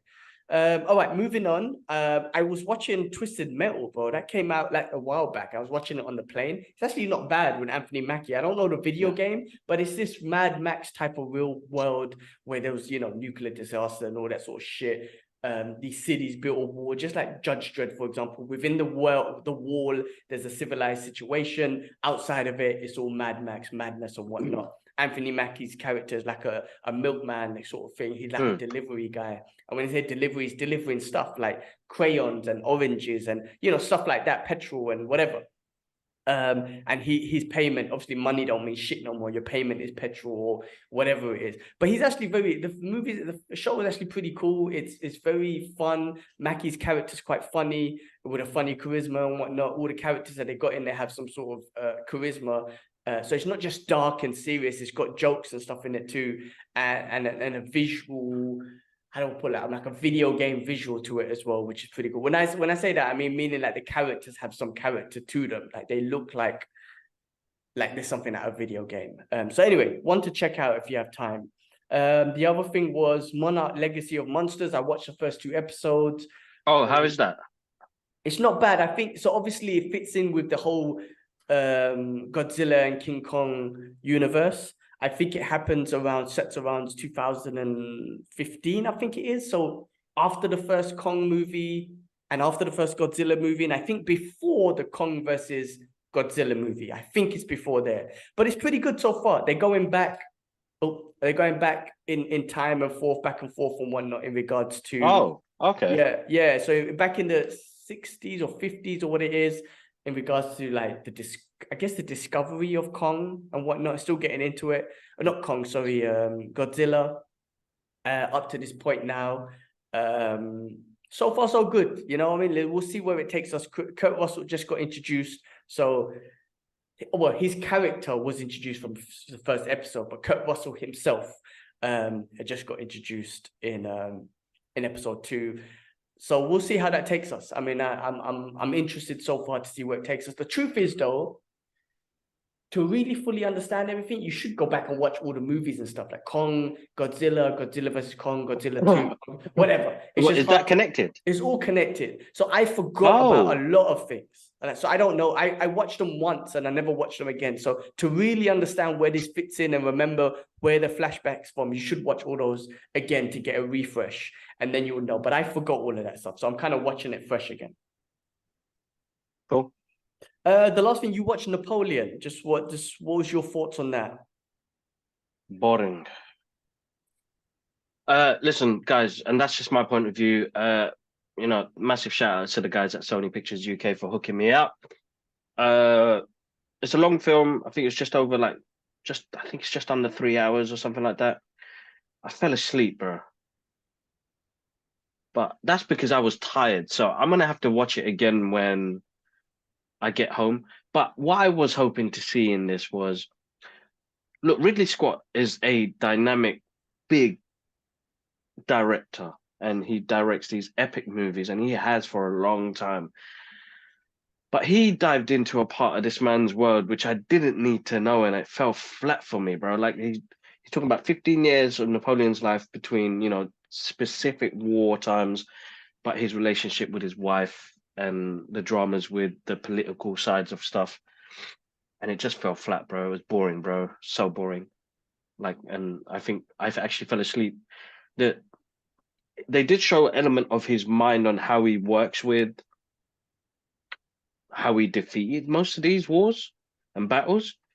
But I don't know how that guy went to sleep, bro. My guy lost 300,000 people of French, generations in them armies, man. It's quite sad to see. And because I'm more world aware now, it's like, how does somebody burden that sort of madness, bro? Look, there's some good elements to it, bro, and some people will enjoy it. It wasn't a movie for me. I love epic movies. I love historic movies. It just didn't have this. It had a tonal issue for me. I think the movie would have worked better for me if it was all in French. I'd read subtitles all day, bros. But it wasn't. You could slyly hear, the English accents and the American accent kicking in, and the tonal issues, and this guy tings in his wife. It's like, dude, I don't want to see that. I want to see what this guy was thinking, where he was trying to be intricate on how to, you're going to somebody else's country to defeat them with less amount of people. That's what I wanted to see. Anyway, listen, check it for yourself. Go to the cinema. It is grand scale. It is epic. Ridley Scott gives you the set pieces that are amazing. It's just a movie that didn't really work with me, bro. Okay, maybe I'll check it out when it comes out for download or whatnot. Actually, maybe it's out here. I want to go cinema to watch a movie. So I'll definitely take a look. But that's the part I'm interested in, his strategic perspective towards war. Because again, what I know of Napoleon is how strategic he was in war. Okay, cool, bro. Well, that's everything we watched. On to the next segment is called What We Read. Again, we can change these names, by the way, bro. Just throwing them out there. But bro, you start off. I need to go take a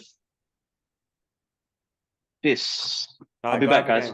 Gilman's got it. This next segment is What We Read. I gave my thoughts on this one first, the new Punisher series that's come out, and our new Punisher, Joe Garrison. I done a little quick 60-second review on what I thought. I liked it. Listen, I always want a Punisher series because I just want to see, I like the justice Punisher gives out. Sounds very psychotic and whatnot. But, sometimes it's necessary. And in a comic book world, it's fun. But, it's an interesting story what they're going for, right? Joe Garrison is an ex-SHIELD agent. He feels like he's done shit in his life that has led to the death of his family, because it starts off with a fire in the house and it's his family, but Joe Garrison's not there. So his family has been murdered. He believes, he was doing certain things for SHIELD, killing, being almost like an assassin or whatnot for, what do you call them, Hydra, killing Hydra, high-end Hydra people and all that sort of stuff. And he believes something that he's done in his past has come back to him that's led to the death of his family. So he's out there getting revenge and whatnot. But he seems a lot more strategic. I mean, listen, we've joined a part not straight after the murder. I don't feel like he's straight after the murder because he's very composed. He seems very strategic in his actions. He's got someone who is like Micro, who Punisher had, who's like the person in the guy in the chair type of thing. I believe that person was working in SHIELD as well. And he's doing, the thing I got from it, he's doing Punisher shit. He's out there doing Punisher shit, meaning he's just brutally fucking up people who are bad guys, right?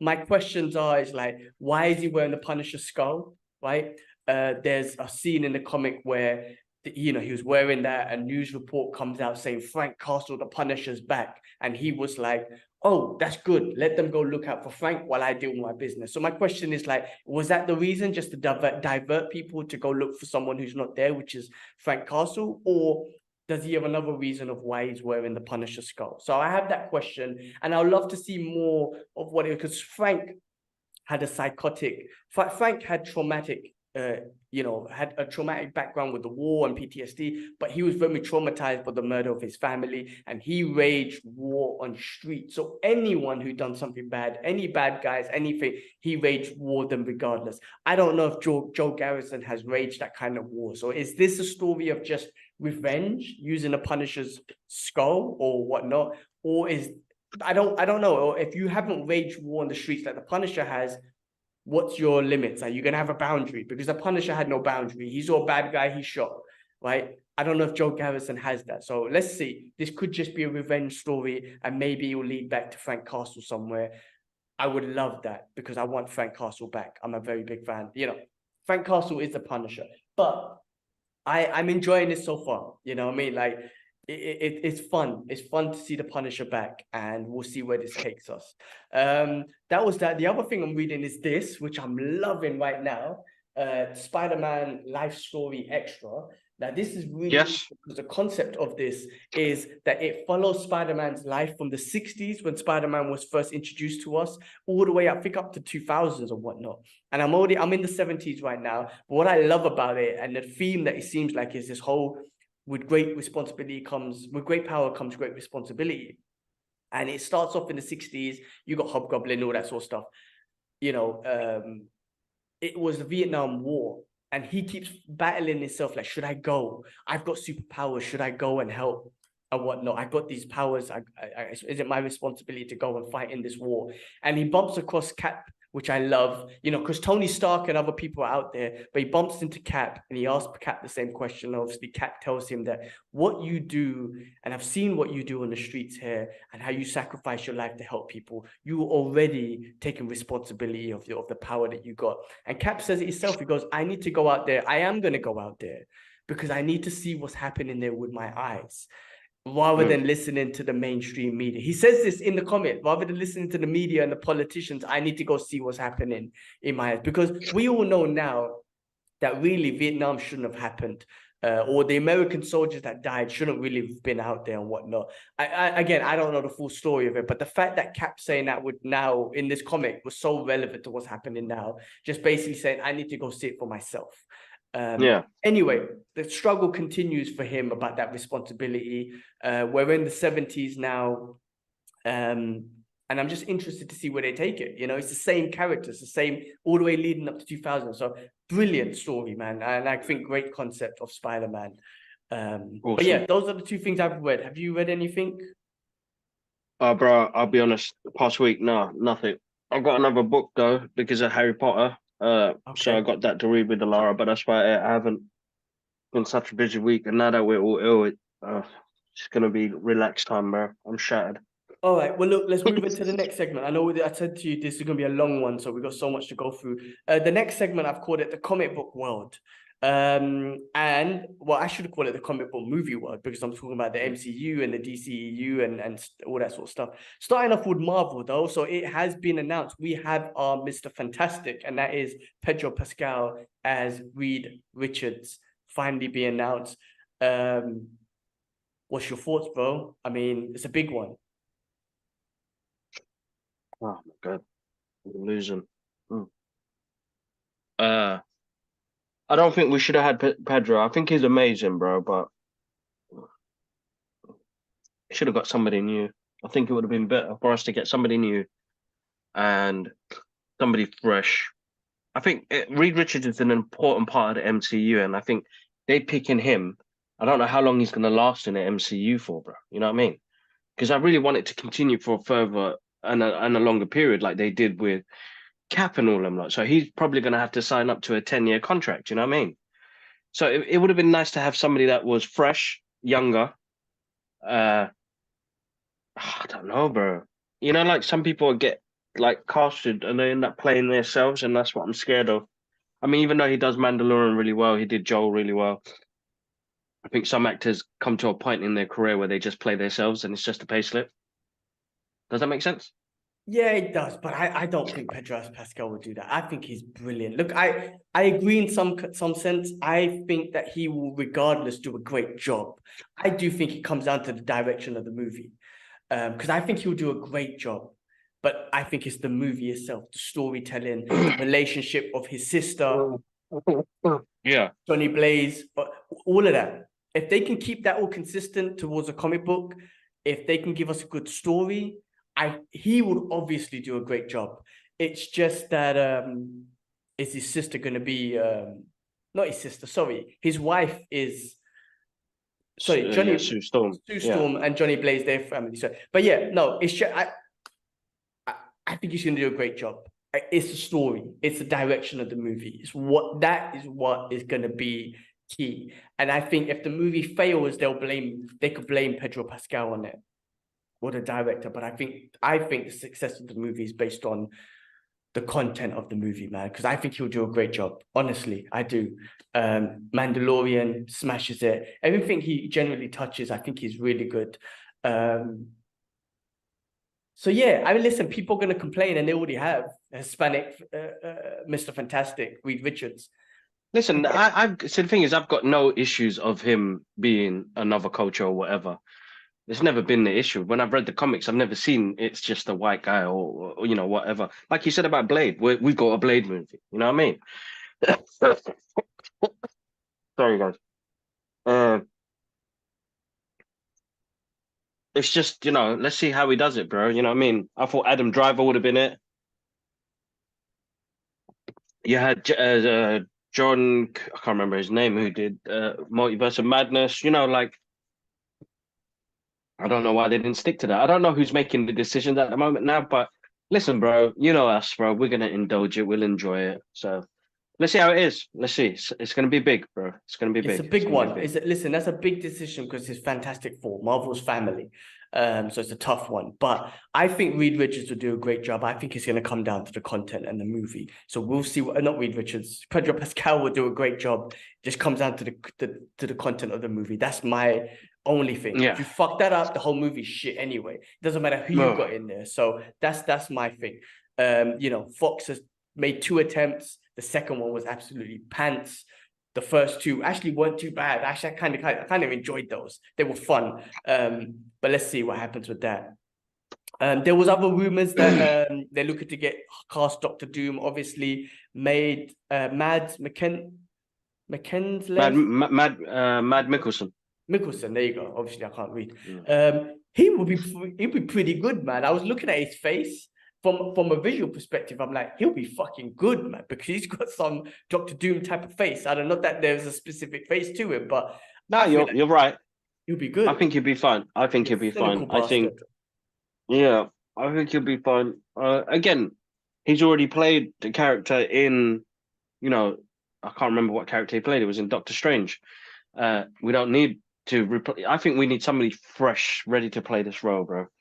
You know, Well, you could get the guy who was in Oppenheimer. What's his name? Peaky Killian Blinders. Murphy. I think he'll be Yeah, good. I think he'll be very they were good. saying that. Somebody was saying that, and I was like, you know what? You're right. You're absolutely right. I think he would be awesome. I think so too. Now he might be too old, but the guy, I can never remember names, man. In Mandalorian, he played fucking Oh, he hell, man. played the one that had Boba Fett suit. No, he had the saber first, the bad guy. What's his name? Midian, Moff Gideon. Well, Moff Gideon. I like Uh, him as a to play Doctor. You know what? I can see it. I can see it. I can see it. because he's just so the way he acts is so like he's got a cynical side to him, but very professional. Or actually, I like him as Professor X as well. I think he'll be great as Professor X. Anyway, there's rumors he hasn't been casted yet, but Pedro Pascal is our fantastic, Mr. Fantastic. We spoke about Jonathan Majors. There's all these rumors that keep saying that he's done and then moving to Doctor Doom. I don't know if that's true. Kevin Feige apparently has rumors that he wants to leave Marvel and move to Star Wars, maybe because of all these recent failures. He's I don't know, it feels like he want to move on, but I think he should take accountability, which I'm sure he will, but just go back to the drawing board. Where did we flop? Why did we flop? And just figure that out and stop trying to be political about things and just go back to the basics, man. Just create great content to lead into a great story. That's what all we want. So I don't know. I love Kevin Feige. I think whatever he does is amazing. Let's just take it back, slow down a little bit, maybe. Take feedback and apply it, basically. All right. Next year, as I mentioned, looks like we're only getting one MCU movie, and that's Deadpool 3 in the cinemas. The rest are going to be shows and whatnot. So listen, that movie has a lot to it. That could be a great success. It's supposed to be a great success because Wolverine's going to be in it. Multiverse, Fox Universe finally combining with the MCU. There's so much to it. That should be a $1 billion movie. And I hope it is. I hope it is. And I think that if it is, it clearly shows, I think, that just stick to the basics, man. Do you know what I mean? When I say stick to the basics, try not to get political with it. Try not to force things. Just give us good stories, give us good characters, and we'll enjoy those. Anyway, we'll see. What else on the Marvel side? Captain America movie and Thunderbolts have been delayed. So they were supposed to come out, I think, in the next year, but they've been delayed. So we're talking about 2025. Spider-Man 4, apparently the rumors are that's supposed to be merging the Spider-Man universe into the MCU universe. So, that should give, we kind of already got glimpses of that with Venom and all that sort of stuff. So hopefully we'll get, be it Octopus and Dr. Octopus and who's some of the other, Black Cat and all of sort of guys into the MCU. I just went blank on names, but I just threw two shitty ones out there. It's all right, bro.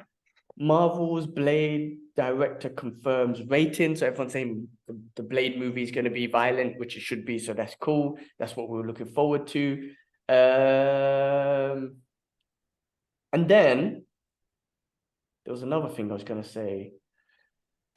All right. Well, anyway, What If trailer came out. What If season 2? We're looking to get a release on December 22nd, and they're looking to release one every day, which is kind of fun for December and that whole Christmas period. So from the 22nd to the 30th, I think the What If animations were awesome. They could bring, they could be fun. They were fun. Keep them fun. I hope they do what they do. I've got a whole list of episode names, but I don't need to go through them, to be honest with you. So that was awesome. And looking forward to that for the end of the year. All right, moving on to DC. What have I got here? Nicholas Hoult is reportedly in final talks to play Lex Luthor in James Gunn's Superman Legacy. Yes, that's right. So I know that we got a whole load of casting this week. Sorry, guys. I haven't shared anything on our page yet. But I will do soon as. But I don't think that's been confirmed yet, bro. Everybody's posting it, but I was asking Luke this morning, is there anything been confirmed about it? And he goes, you never know, but I'm putting it out there, Okay. Well, I heard that Jimmy Olsen was confirmed because that one said confirmed. Yeah, Jimmy Olsen. Yeah, so that's confirmed. Skylar Gidson. Sorry, a guy named Skylar Gidson. Yeah, I don't know where he's from, but obviously he looks the part. Yeah, I don't know.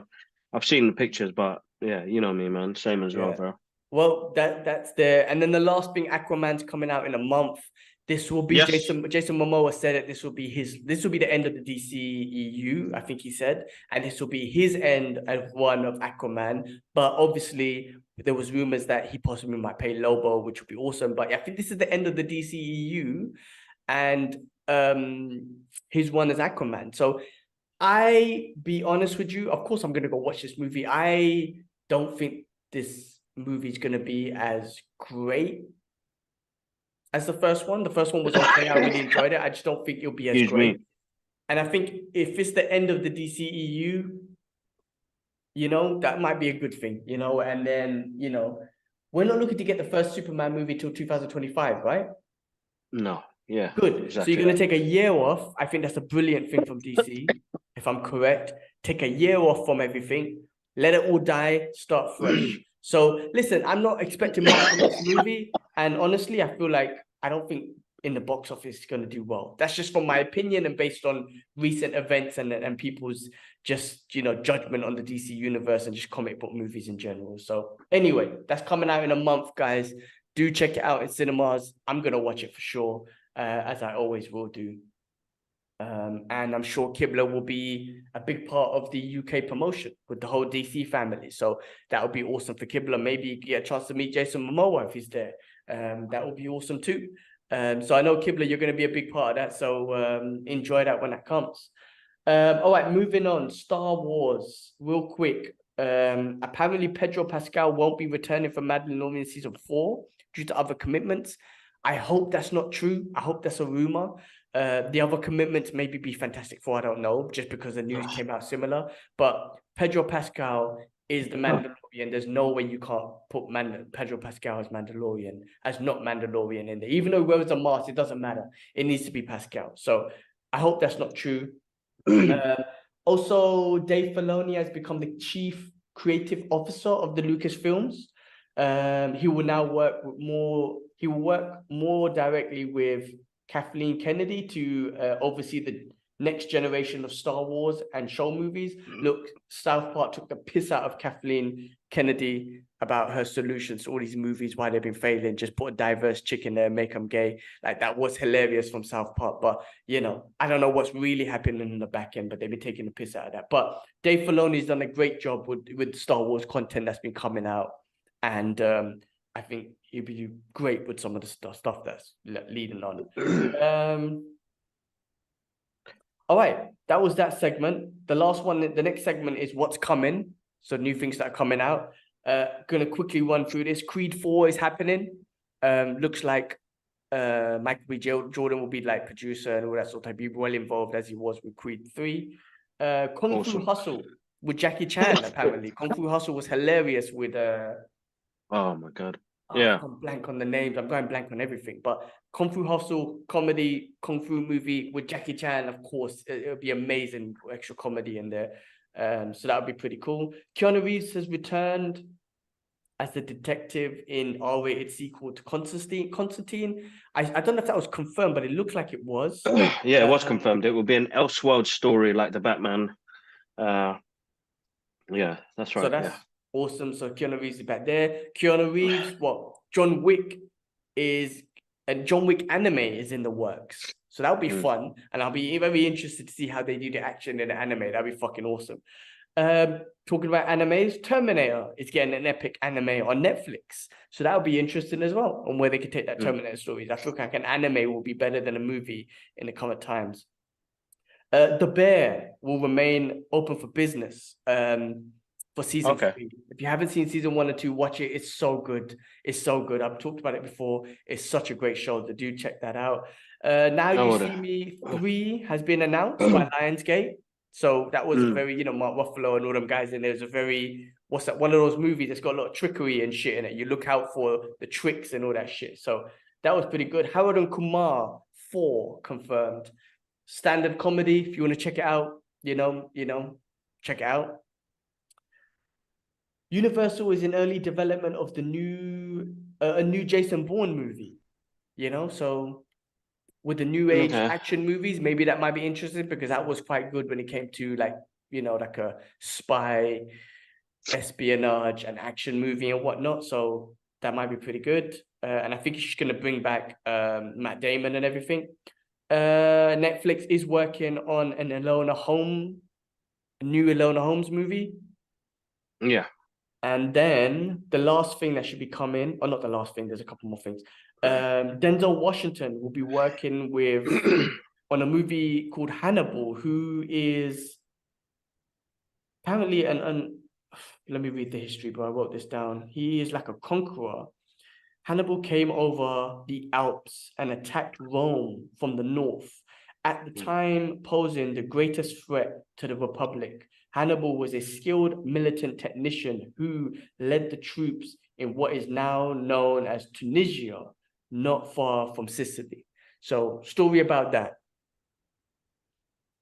Seth MacFarlane is working on Ted series.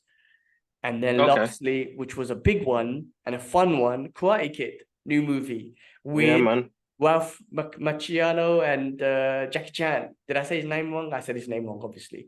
But the exciting thing, not only is that exciting, the exciting thing is they're actually looking for their new Karate Kid, which is an interesting one. So if you're hmm an actor or martial artist who wants to get into acting, this is an opportunity for you to apply and possibly be our new Karate Kid. And I think that's pretty cool that they're doing that. hmm So I'm looking forward to that. That's going to be fun because after Cobra Kai, it can't be over because the Cobra Kai is so good. It can't be over. And I hope with Ralph involved, it gives you that same Cobra Kai feeling because that's what we need from the Karate Kid movies, that same feeling. So I hope it does that because that would be pretty awesome. All No, right, exactly, bro. Without a doubt, definitely. Definitely, cool. without a doubt. I'm looking forward Moving. to that. Oh, sorry. Go and give your thoughts, bro. No, I'm looking forward to it, bro. I'm looking forward to it.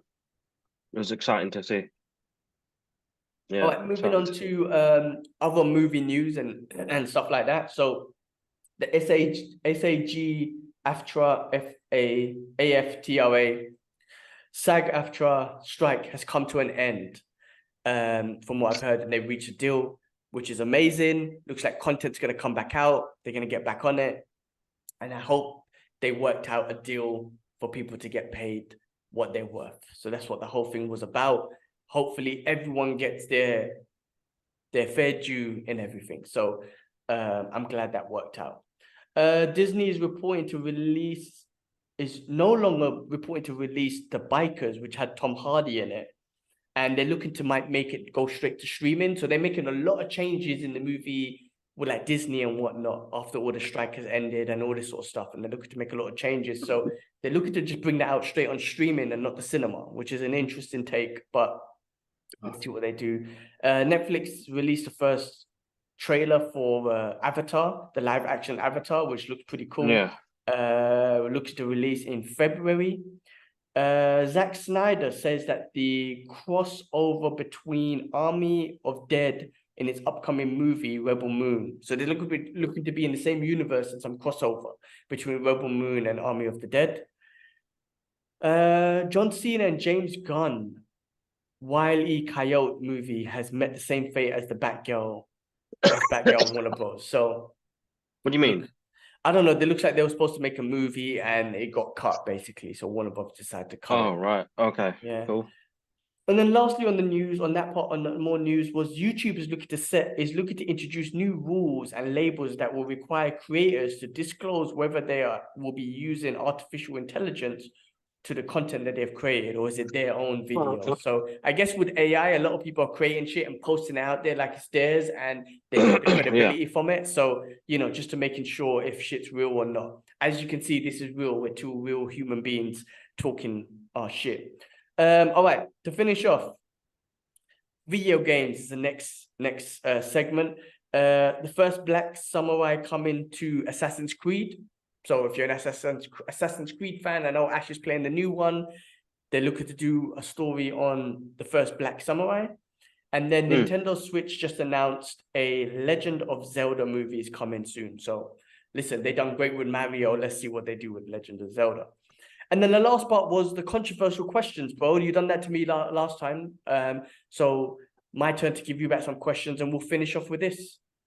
Go, man. Go for it. So my questions are on the MCU and I've just got two for you. And I'll just say them both so you can give your answer for both of them. One, do you think the MCU is failing? And two, do you think diverse equity and inclusion has something to do with MCU's recent failures?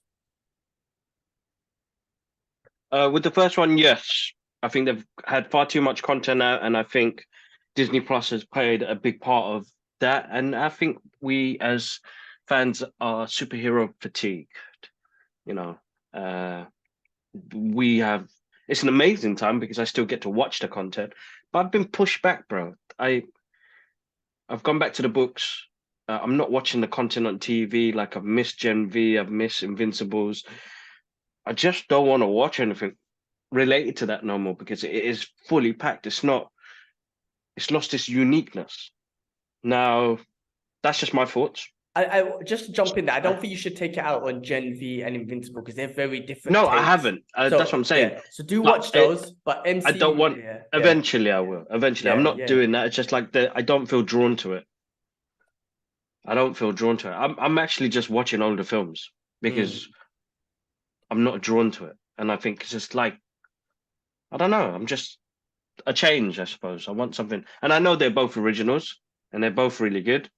Just it's just not on my radar at the moment. And I feel like where before I had to keep watching it on the day and the rest of it. And I think as I grow older, bro, I'm getting tired, bro. So like it's like nice easy watch. I don't have to concentrate too much. And safe in front of the kids because I know everybody blows up and things with each other. So I will watch it eventually, but I just feel like we are coming to a point now where superhero fatigue is kicking in, bro.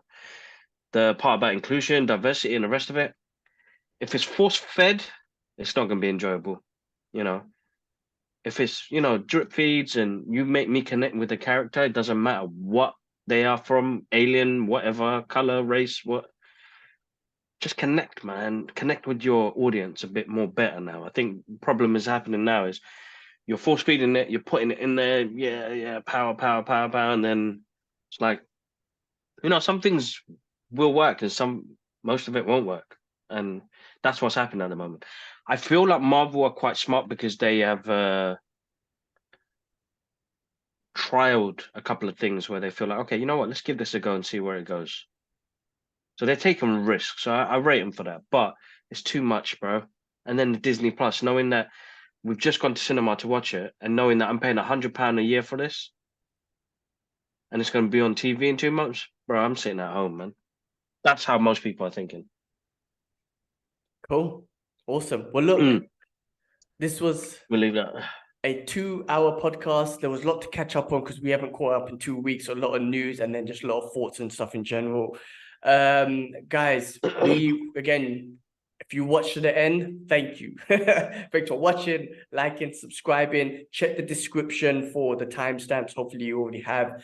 We'll be back for next week. And again, what me and Kibble have expressed is only our opinions, our thoughts. We always advise, go do your own research, go enjoy things for what you want to enjoy.